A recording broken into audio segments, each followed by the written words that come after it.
ఈరోజు మనం సమ్మర్ సీజన్లో ఎంతో చలవ చేసే మజ్జిగ ఎంతో టేస్టీగా రుచిగా ఎలా చేసుకోవాలో చూద్దాం.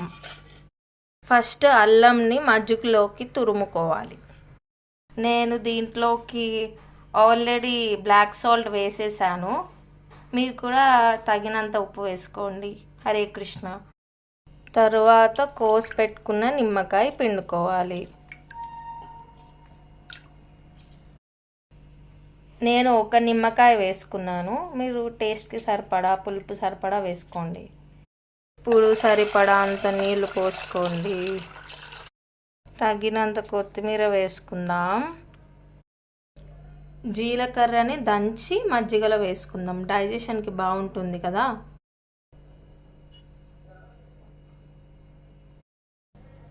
చూసారా ఎంతో కలర్ఫుల్గా ఉంది. ఎంతో రిఫ్రెషింగ్గా కూడా ఉంటుంది.